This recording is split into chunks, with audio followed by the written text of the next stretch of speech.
Hello guys, good afternoon. Magandang hapon sa lahat. Magandang hapon. Maulan na magandang hapon. Ayan o. Maulan na hapon pala, hindi maganda. Maulan na hapon sa inyo lahat dyan. Adi sa Masbate.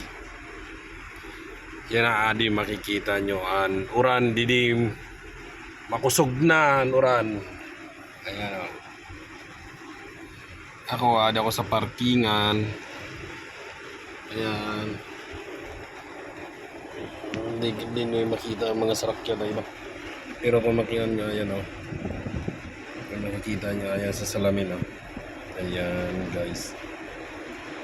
Yung mga nakapang-parking.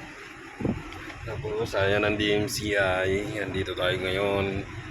Malapit. Ayan ang DMCI. Dito lang ako nakakuan kasi walang parkingan sa loob. Kaya dito muna tayo mag-parking.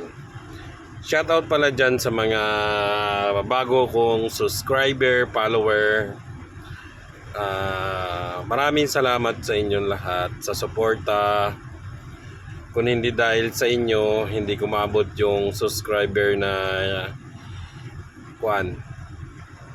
ito. Kaya maraming salamat. Hayaan nyo pag ako nakapag na monetize din ni Lolo Meets o ni Lolo YouTube sa YouTube, mamimigay tayo sa unang kung papalarin unang sahod ni YouTube.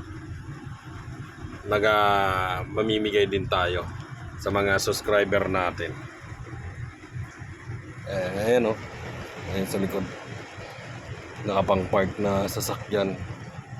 Mga iba't ibang kontraktor din yan. Ayan.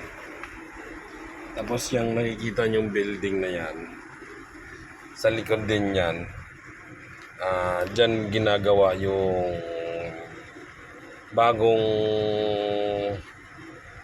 power plant ng DMCI na diesel. Kaya sa mga may dagdag na power din pag ito ay natapos, magiging dagdag power sa atin dito sa Masbate. Pero shout out na lang dyan sa mga taga Masilco. Sana ayusin na naman nila yung mga poste para maiwasan na yung brownout.